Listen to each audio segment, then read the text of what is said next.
Assalamualaikum warahmatullahi wabarakatuh.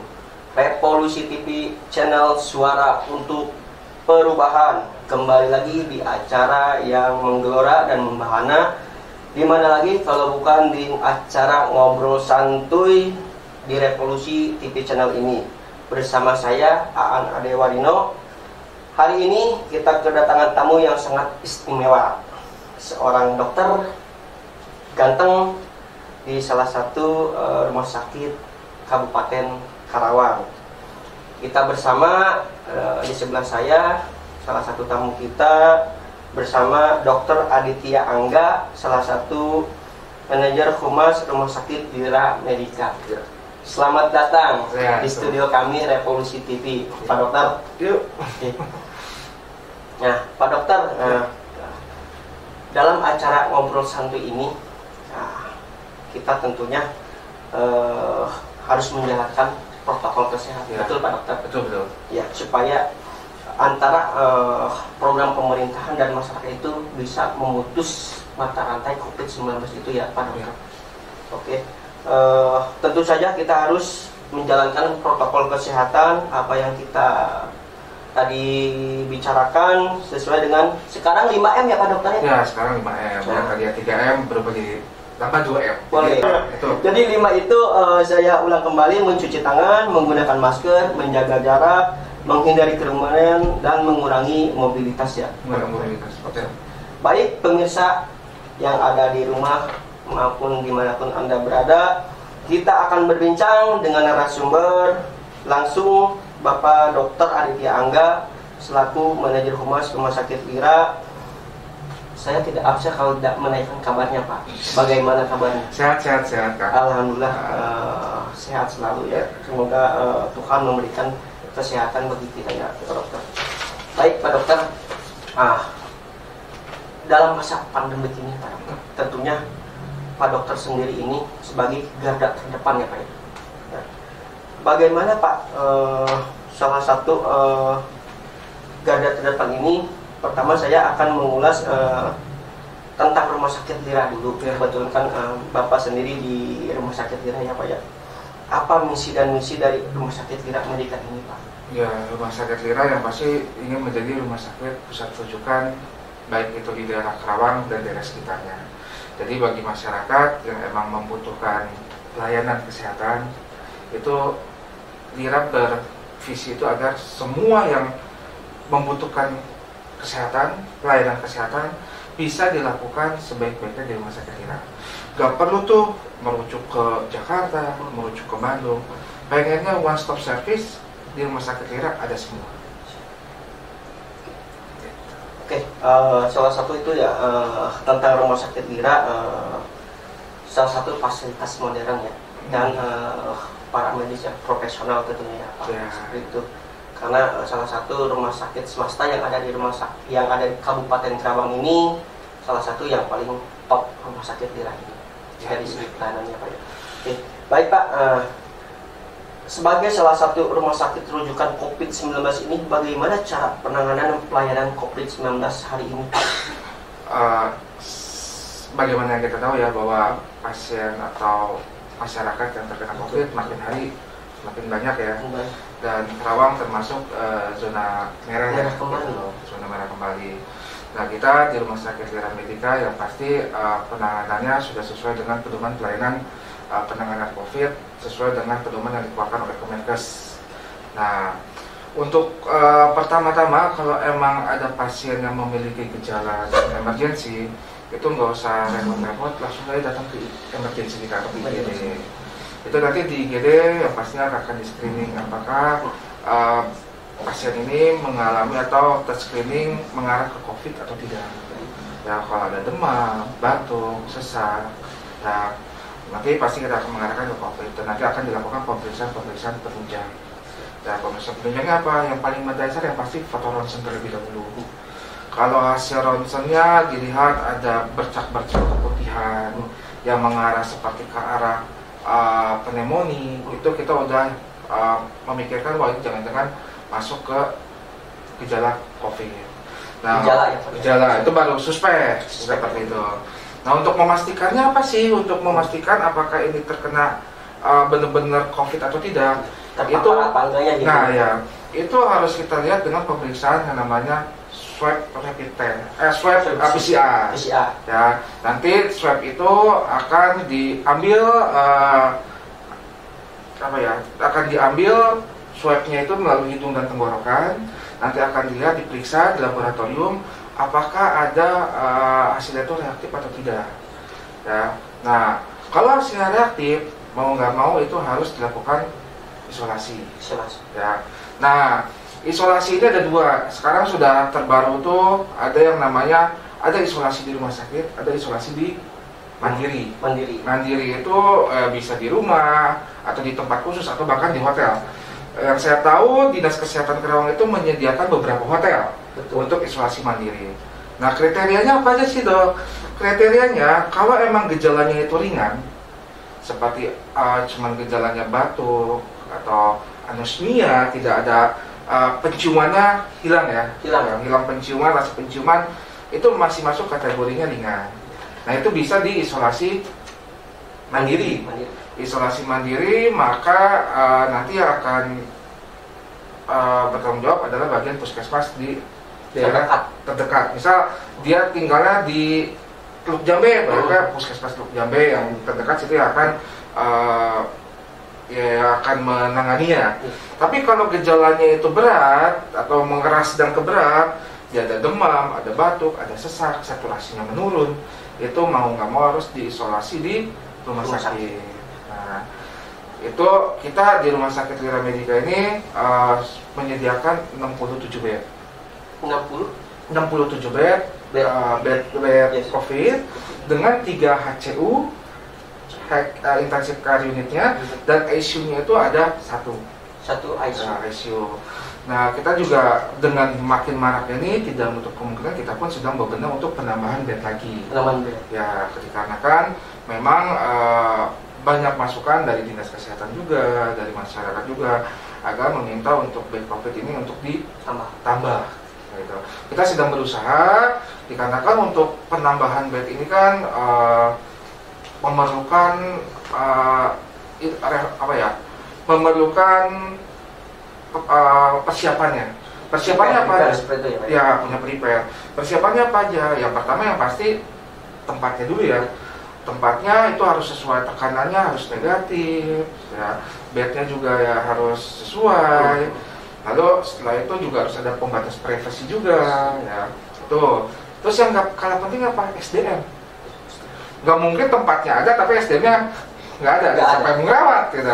Nah, kita juga mempersiapkan SDM. SDM juga kita persiapkan. Nah, selain SDM apa lagi? Yang pasti obat-obatannya juga kita persiapkan. Nah, kan nggak mungkin orang dirawat obatnya tidak ada. Nah, kita juga harus mempersiapkan, memplanning persiapan obat untuk bila memang ada persiapan fasilitas-fasilitas. Nah, betul seperti itu. Jadi kita sedang mempersiapkan semua. Mudah-mudahan nanti kalau memang ada itu nanti akan terinfo melalui Dinas Kesehatan dan sistem informasi ruangan online. Kan sekarang sudah ada tuh informasi ruangan online, ya bisa dilihat rumah sakit mana yang bednya tersedia dan mana yang tidak tersedia. Nanti kita akan update. Siap, baik, Dok. Oke. Penanganan seperti apa, Dok, yang sesuai dengan aturan pemerintah yang diberlakukan di Rumah Sakit Lira ini? Ya, kita sih ngikutin ya, kan tadi ada keputusan dari Bupati yang mengatakan bahwa kalau gejalanya ringan, ya tadi saya bilang gejalanya ringan sampai sedang itu bisa dilakukan di isolasi mandiri. Kalau gejalanya sedang ke berat, itu isolasinya di rumah sakit. Yang menentukan itu siapa? Yang menentukan itu semua adalah dokter penanggung jawab pasien, medis. Kita konsultasi ke dokter spesialis kita. Di sana ada dokter paru, ya, di kita ada dokter spesialis paru yang menjadi kepala untuk penanganan COVID di Rumah Sakit Lira ini. Di Rumah Sakit Lira. Dan yang pasti garda terdepannya adalah dokter IGD ya. Dokter IGD adalah garda terdepannya. Dia yang men-screening awal dan lihat ini gejalanya ringan, sedang, berat.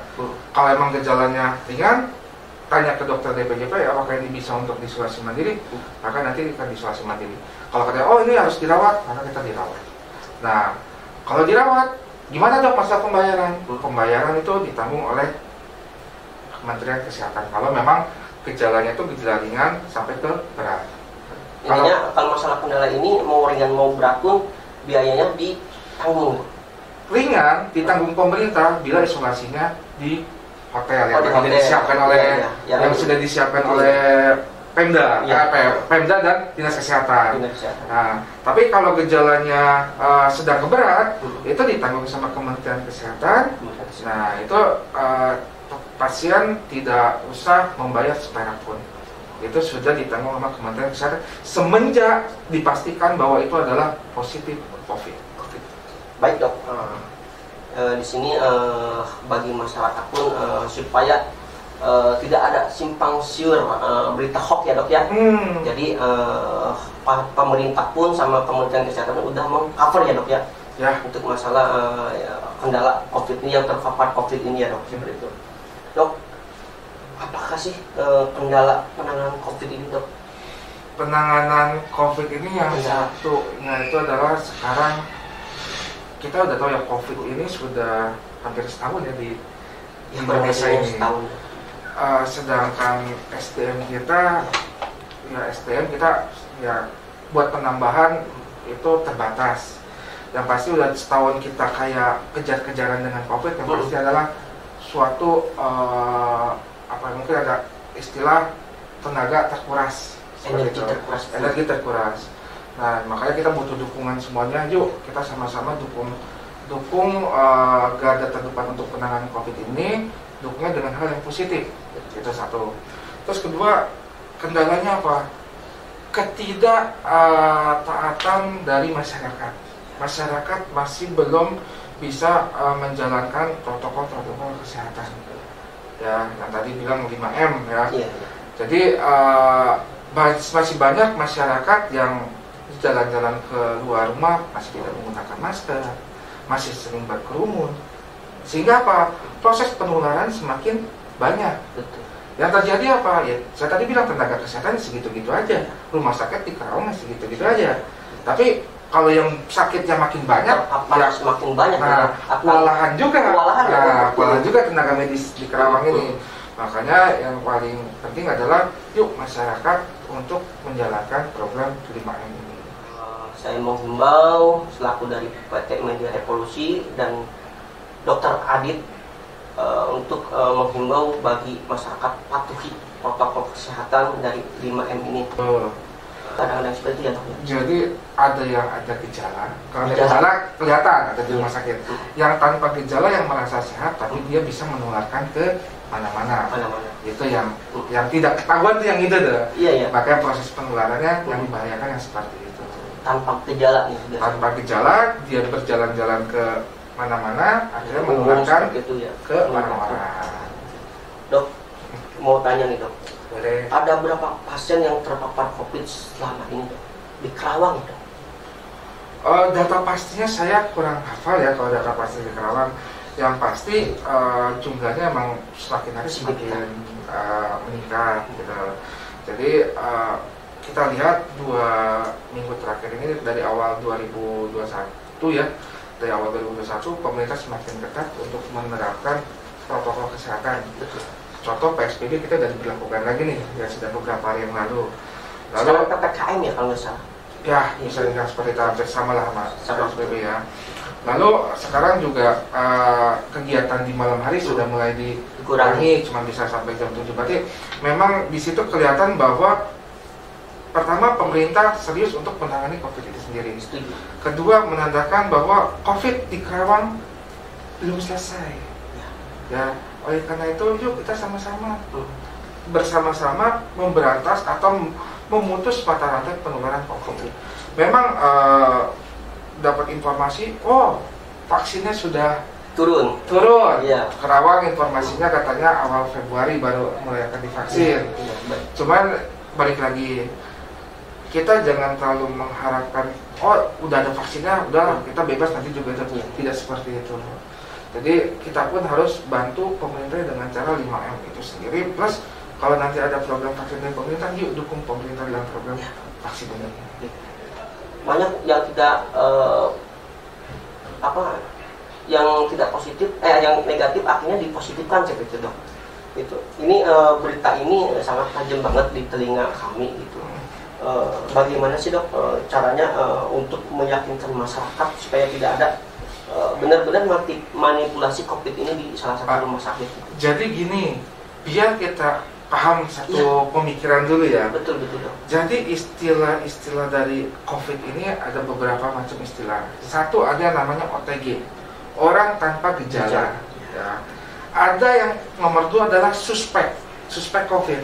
Suspek COVID itu adalah pasien yang mengarah gejalanya ke COVID, tetapi belum dipastikan COVID dikarenakan hasil PCR itu belum keluar. Kan untuk mendiagnosa COVID harus menggunakan PCR baru akan keluar dalam jangka waktu 2-3 hari. Ya.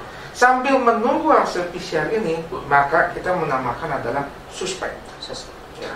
Yang ketiga adalah kasus terkonfirmasi. Kasus terkonfirmasi adalah pasien yang sudah ada gejala dan diperiksa PCR, hasilnya sudah reaktif, positif. Maka itu terkonfirmasi. Nah, kadang-kadang masyarakat dikatakan, Bapak, Ibu, ini suspek COVID ya. Mereka menganggap, oh ini udah COVID. Udah berpikiran, oh ini COVID. Setelah hasilnya keluar, rupanya non-reaktif. Tuh kan di COVID-COVIDin gitu. Padahal gejalanya masih suspek COVID. Suspek COVID itu berarti bisa nanti hasil labnya itu reaktif, bisa hasil labnya juga non-reaktif. Kalau reaktif ya berarti terkonfirmasi jadinya. Kalau non-reaktif, aturan yang terbaru itu menunggu 10 hari kembali untuk dilakukan pemeriksaan PCR. Kalau hasilnya itu negatif lagi, berarti udah bukan COVID. Ya, jadi harus dipahami bahwa ada yang namanya suspek. Nah mungkin masyarakat pun suspek ini kadang-kadang reaktif aja. Nah, seperti itu ya dok. Padahal kalau suspek itu gejalanya adalah dia mengarah gejalanya ke COVID, tapi hasil pemeriksaannya belum tahu hasilnya itu reaktif atau tidak, atau hasilnya sudah non reaktif tapi dia harus mengecek 2 kali. Hari ke-10 dicek lagi, kalau itu baru dia dinyatakan bukan COVID. Oh berarti 2 kali ini ya dok ya? Iya. 2 kali pemeriksaan. Ya. Nah, yang terjadi adalah, yang sering terjadi saat disuspekkan, tiba-tiba yang meninggal. Nah, protokol yang ada di pedoman COVID-19 yang keluaran WHO dan diterjemahkan oleh Kemenkes yang baru-baru ini. Ya, pokoknya itu udah berjalan dari awal ya. Berjalan. Pasien yang suspek meninggal, suspek COVID meninggal, itu protokol pemakamannya harus melalui protokol COVID. Kenapa seperti itu? Kita nggak tahu nih jenazah ini kena COVID atau enggak. Terpapar atau tidak. Ya. Antisipasi pemerintah sama mungkin WHO, ya udah lebih baik mencegah. Kita anggap ini adalah di COVID-kan saja. Biar kalau emang ternyata COVID kita safety. Seperti itu. Nah yang sering salah tangkap tuh seperti itu. Mana hasilnya? Ya hasilnya belum keluar, PCR baru keluar besok ya. Tapi kan nggak mungkin kita mendiamkan jenazah. Betul. Itu. Makanya protokolnya adalah pasien yang dicurigai suspek COVID, kalau memang dia dalam perjalanan hari yang meninggal, maka protokolnya itu sesuai dengan pasien COVID. Gitu. Ini yang sering terjadi, baik itu di Kerawang maupun di luar Kerawang banyak sekali seperti itu. Ya. Kita berbicara bukan di Kerawang juga ya. Di nasional ya. Jadi teman-teman semua nih, mudah-mudahan dengan adanya acara program ini, mudah-mudahan dapat memberikan, udah tahu nih pemahaman bahwa pasien COVID itu ada yang namanya OTG, ada yang namanya suspek, ada yang namanya terkonfirmasi. Nah, jadi jangan beranggapan oh sudah suspek itu pasti positif. Nyatanya nanti saat pemeriksaan itu negatif di COVID-COVID, tidak seperti itu. Jadi apa sih untungnya di COVID-COVID? Saya juga mau meluruskan. Pemerintah membayar ke rumah sakit itu bila emang hasilnya positif. Kalau hasilnya negatif atau non reaktif, itu tidak akan dibayar sama pemerintah. Jadi gimana mau manipulasi data? Jadi tidak bisa. Intinya manipulasi data itu tidak ada ya dok? Tidak ada. Saya tekankan di sini tidak ada. Dikarenakan satu, kita dokter sudah disumpah jabatan. Ya. Kedua, hasilnya negatif mau di COVID-in, siapa yang mau bayar? Kemenkes nggak mau bayar, BPJS nggak mau bayar, pasien ya pasti nggak mau bayar juga. Gitu. Jadi tidak ada istilah di COVID. Yang ada adalah suspek. Kita belum tahu pengarahnya apakah benar-benar terkonfirmasi reaktif atau tidak. Ya, seperti itu. Nah ini dok, kalau seumpamanya tadi saya masih mau bertanya nih dok, ketika si pasien ini pas di swab PCR ini negatif nih dok, akhirnya mau ke swab tes kedua ini keburu meninggal nih, seumpamanya nih dok, itu hasilnya menyatakan tetap negatif atau positif atau pemakamannya harus secara protokol kesehatan ya?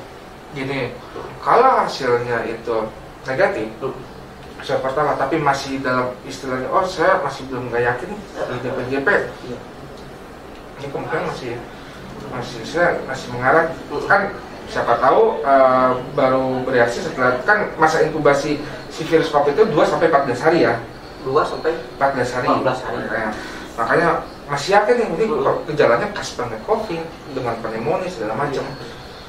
Bisa, kalau emang dokter masih menerapkan dokter DPJP ya, dokter penanggung jawab pasien, itu mengatakan bahwa ini masih mengarah ke suspek COVID, maka protokolnya masih tetap protokol COVID.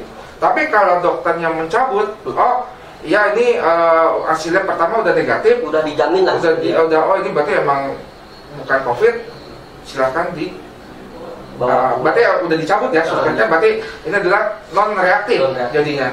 Itu silakan untuk pemakaman seperti biasa. Seperti itu. Dok, ini kan jadi poin juga penting. Berapa pasien yang berhasil sembuh ditangani di rumah sakit juga tersendiri dok? Yang pasti lebih banyak sembuhnya dibanding banyak meninggalnya. Banyak sembuh. Ya, biasanya ya di Kerawang ini ya. Ya. Penanganan cepat ini. Yang pasti resiko untuk terjadi meninggal bila ada penyakit penyerta. Resikonya lebih besar. Apa sih penyakit penyerta? Penyakit jantung biasanya, penyakit kencing manis, ya, atau penyakit yang mengakibatkan daya tahan tubuh atau imunitas tubuh menurun. Itu resiko terjadi meninggal lebih tinggi. Atau yang usianya sudah lansia. Lansia itu di atas 60 tahun ke atas, 65 ya lansia. Itu resiko untuk terjadi meninggal juga lebih tinggi. Cuman di rumah sakit Lira dan di Kerawang sendiri khususnya itu jujur lebih banyak yang sembuh. Salah satu mengapresiasi juga nih hasil dari tenaga medis di rumah sakit Lira ini, karena memaksimalkan kinerjanya seperti itu. Bahkan karena virus itu pasti garda terdepan itu sangat ini juga terserah virusnya lebih dominan juga ya dok ya. Ya. Itu.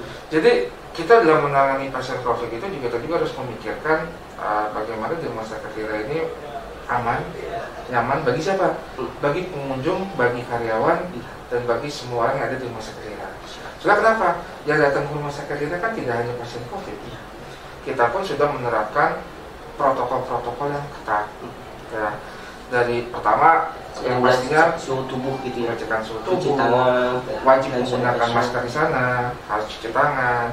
Kalau di poliklinik atau di suatu ruangan itu berkerumun berlebihan, itu kita udah ada yang mengaturnya. Di situ nanti akan ada bantuan dari security akan mengatur kalau emang sedang penuh banget di dalam, mau nggak mau harus sebagian yang keluar dulu, jangan main masuk aja. Itu. Terus selain itu kita pun kalau melihat dari, kalau Lira kan gedungnya ada gedung yang tinggi ya, dan juga gedung yang nggak terlalu tinggi. Kita pun saat ini udah difokuskan bahwa pasien-pasien dengan positif COVID atau pasien-pasien yang dengan COVID itu kita ditempatkan di tempat yang khusus, jadi tidak tergabung dengan pasien-pasien yang non COVID. Jadi pasien yang tidak mengarah ke COVID pun masih aman untuk berobat ke rumah sakit Lira. Jadi sekalian nih saya informasikan ke teman-teman semua bahwa gak usah takut ke rumah sakit Lira, karena emang kita penanganan COVID dan pasien yang non COVID itu terpisah. Ya, jadi aman di kita. Dari sisi gedungnya pun dipisahkan, jadi wah Lira menangani pasien COVID nih. Tapi jangan khawatir karena ruangannya pun dan alurnya pun dipisah. Jadi tidak akan menyatu pasien COVID dengan pasien non-COVID. Nah ini salah satu pembahasan yang menarik juga dok. Karena di kalangan masyarakat pun ketika sakit jangan ke rumah sakit gitu. Apalagi rumah sakit rujukan COVID, nanti yang tidak terpapar hasilnya akan terpapar juga. Nah di rumah sakit Lira ini beda pemirsa. Jadi penanganan khusus COVID dipisahkan dengan pasien non-COVID ya dok. Sesuai tadi dianjurkan. Justru ketika sakit ini masyarakat pun jangan didiamkan di rumah, tetap harus dirujuk ke rumah sakit ya dok. Gini, kita udah berbagai macam cara. Kalau emang masih takut juga nih dari masih takut, kita udah berbagai macam cara dengan cara telekonsultasi. Namanya kalau di Lira tuh namanya Halo Lira. Halo Lira. Jadi kita by bisa phone. Ya, by video call. Video call bisa. Ya, jadi bisa konsultasi dengan dokter spesialisnya tanpa harus datang ke rumah sakit Lira. Jadi kalau emang takut nih, kita udah pencegahan seperti itu udah sekitar gitu, tapi masih takutnya masih takut ke rumah sakit. Ya udah, kita ada program Halo Lira, yaitu telekonsultasi by video call. Jadi di situ bisa dilihat sama dokternya dan dokter bisa memberikan resep. Nanti resepnya itu akan diantarkan ke rumah. Nah selain itu juga ada satu lagi nih dari Halo Lira, itu kan buat yang anak dewasa. Tapi satu lagi, kita jangan sampai anak jadi korban. Misal anak itu imunisasi tetap harus berlanjut, ya, dari usia baru lahir sampai ke imunisasi dasar dan tambahan selesai. Orang masih takut, wah saya takut nih ke rumah sakit, anak saya harus imunisasi. Nanti aja deh setelah COVID selesai. Kita tidak tahu COVID ini selesai kapan. Kita mungkin di Kerawang satu-satunya yang mempunyai program drive-thru imunisasi. Jadi rumah sakit ini drive-thru imunisasi anak. Ya. Caranya gimana dok? Ya nanti silakan hubungi rumah sakit Lira, ya hubungi rumah sakit Lira. Nanti minta didaftarkan drive-thru rumah sakit Lira. Kalau emang itu bisa juga dengan cara download aplikasi Lira Care di Google Play, ya Google Store. Silakan di Play Store di download. Nanti ada namanya Lira Care, ketikanya rumah sakit Lira nanti akan keluar. Di situ bisa melakukan appointment atau pendaftaran secara online, bisa juga telekonsultasi Halo Lira yang tadi, atau drive-thru vaksin. Jadi pasien, ibu sama anaknya nggak usah masuk ke gedung rumah sakit, cukup di parkiran rumah sakit yang tempatnya kita sediakan. Nanti dokter anaknya, obat-obatan vaksinnya itu sudah siap di situ, disediakan di situ. Nanti anak langsung bisa vaksin tanpa masuk ke area rumah sakit. Oh itu salah satu program-program yang sangat keren ya di rumah sakit Lira ini gitu kan. Jadi biar tidak terkontaminasi juga ya dok ya. Mana non COVID, mana yang COVID gitu ya. Kita udah memisahkan itu. Kalau emang masih khawatir terjadi kontak dengan yang COVID, caranya seperti itu. Dok, sekarang kan pemerintah pusat udah menurunkan vaksin ya. Mungkin Kerawang periode kedua lah ya, karena periode pertama itu Kerawang periode pertama, tapi dimulai bulan Februari. Oh, periode pertama di Februari ya? Ya, jadi tetap dapat periode pertama, cuman baru mulai itu bulan Februari. Seperti apa sih dok vaksin Sinovac yang akan digunakan pemerintah kepada masyarakat ini dok? Yang pasti pemerintah menyediakan vaksin itu untuk mencegah atau memutus pandemi COVID ini. Ya. Pemerintah sudah menyediakan, pastinya itu yang terbaik buat kita. Ya. Efektivitasnya juga diinformasikan cukup tinggi. Ya. Jadi bagi teman-teman yang emang sudah terdaftar untuk vaksin ini ya, vaksin COVID ini, yuk bersama-sama datang ke tempat fasilitas kesehatan yang menyediakan vaksin COVID. Dan salah satunya rumah sakit Lira juga ditunjuk untuk penanganan vaksin COVID. Nah mungkin untuk periode pertama kan yang diprioritaskan oleh pemerintah itu adalah tenaga kesehatan. Iya, yang diprioritaskan yang diprioritaskan tenaga kesehatan. Nanti setelah tenaga kesehatan baru masyarakat. Untuk masyarakat. Selanjutnya buat masyarakat, yuk kita sukseskan vaksin ini dengan harapan pandemi COVID ini dengan vaksin ini bisa selesai. Untuk kebaikan mana? Untuk kebaikan kita bersama. Betul. Setuju. Ada nggak dok untuk efek sampingnya tentang vaksin ini? Yang baru saya tahu efek sampingnya ngantuk.